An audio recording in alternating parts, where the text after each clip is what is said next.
나의 미드 덕후 연대기. 영상 번역가라는 직업 자체가 생소한 분들이 있을 겁니다. 저도 그랬습니다. 그렇게 많은 미드를 봤는데도 자막을 번역하는 걸 직업으로 삼을 수 있다는 생각을 한 번도 못했죠. 대학 졸업을 앞두고 한참 진로를 고민할 무렵 21살 때 처음 알게 된 영상 번역가라는 직업이 문득 떠올랐습니다. 미드와 영화를 번역하는 일을 직업으로 삼을 수 있다는 게 큰 매력으로 다가왔어요. 어릴 때부터 미드를 즐겨봤지만 언제나 마음 한편이 불편했거든요.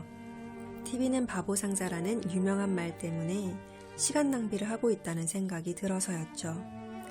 영어 공부를 한다는 핑계도 하루 이틀이니 결국 미드를 배경음악처럼 틀어놓고 제 할 일을 하곤 했습니다. 그때만 해도 미드를 보는 게 시간 낭비라고 생각했는데 지금은 미드를 번역하며 먹고 삽니다. 죄책감을 느끼면서도 한결같이 미드를 봤던 그 시절의 제가 얼마나 기특한지 몰라요. 덕분에 영어에 관심도 많아졌고 번역 감각도 기를 수 있었으니까요. 영상 번역가가 되기로 결심한 결정적인 계기는 제 인생에서 처음이자 마지막으로 본 취업 면접 덕분이었어요. 영어 교재를 만드는 출판사였는데 번역 테스트에서 좋은 성적을 거둬서 합격했죠. 당시 면접관이 번역 테스트에서 만점을 받은 사람은 여태까지 한 명도 없었다고 얘기해줬는데 그 말이 영상 번역에 도전해봐 처럼 들렸어요. 결정적으로 11월부터 출근하라는 말이 너무 싫었습니다. 아이러니하게도 취업에 성공하고 나니 제가 직장을 얼마나 싫어하는지 깨닫고 영상 번역에 도전하게 됐죠. 학교를 졸업하자마자 바로 영상 번역 공부를 시작했고 후회 없도록 치열하게 공부했습니다. 그렇게 시작한 영상 번역은 너무나도 재미있었어요. 일감이 불안정해서 힘들어하면서도 미드 번역을 놓지 못하는 가장 큰 이유는 미드 번역이 너무 재미있기 때문입니다.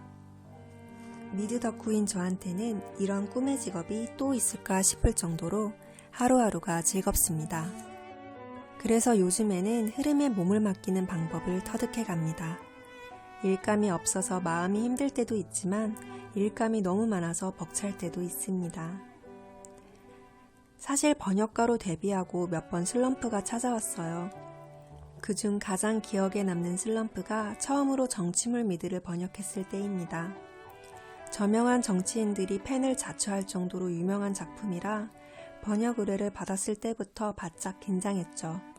예상대로 번역이 쉽지 않았고 감수 과정에서 오역이 쏟아져 나왔습니다.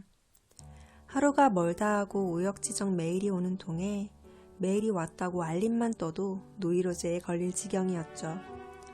쥐구멍에 숨고 싶은 마음 반, 열심히 했는데도 오역이 많아서 속상한 마음 반이었습니다. 정치에 관심도 없던 사람이 그렇게 수준 높은 작품을 번역했으니 예견된 참사가 아니었나 합니다. 그런 일을 겪고 나니 두 번 다시 정치물 근처에도 가고 싶지 않았습니다. 하지만 운명의 장난으로 몇 달 지나지 않아 또 정치물을 번역하게 되었죠. 별 생각 없이 드라마 제목만 듣고 일을 받았는데 검색해보니 정치물이었던 겁니다. 바로 전화해서 못한다고 말할까 말까 얼마나 고민했는지 몰라요. 그렇게 울며 겨자 먹기로 번역을 시작했는데 이게 웬걸? 제 생각만큼 번역이 힘들지 않았어요. 지난 작품에서 오역 축제를 벌이며 많이 배운 덕분이었죠. 그러고 또 얼마 지나지 않아 세 번째 정치물 미드를 번역하게 되었습니다. 이쯤 되니 미드에 정치물밖에 없나? 라는 생각이 들었죠.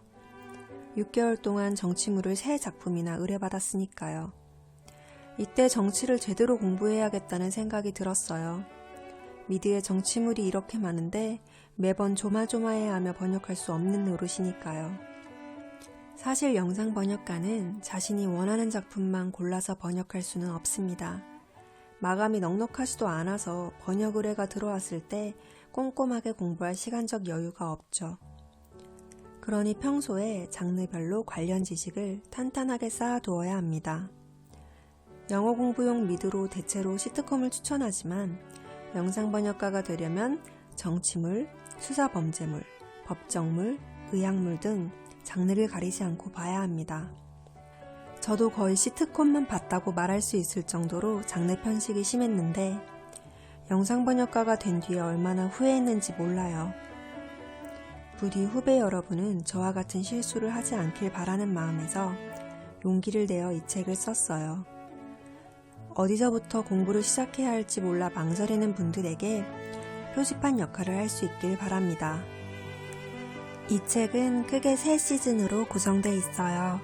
1시즌은 번역 근육 키우기로 영상 번역가가 기본적으로 갖춰야 할 영어 및 한국어 실력과 미드 덕후력을 높일 수 있는 공부 방법을 소개했습니다.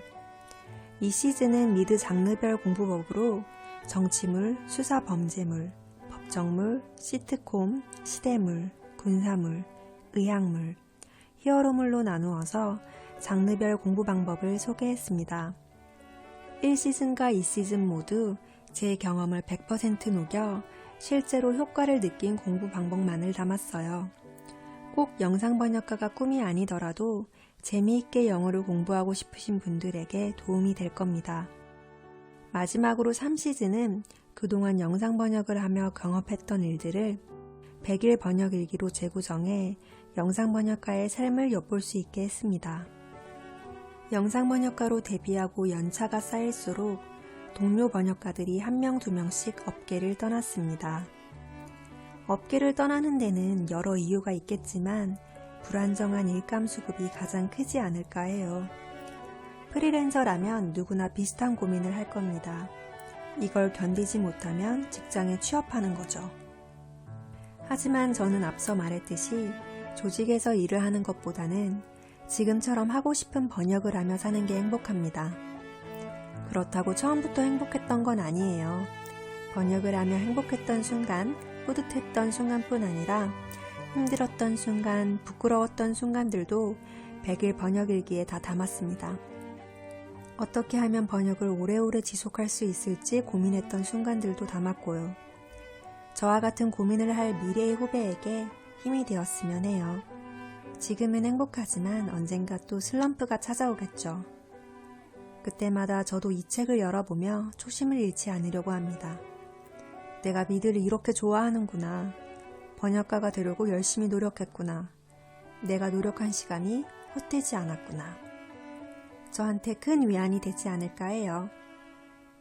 여러분의 꿈도 진심으로 응원합니다.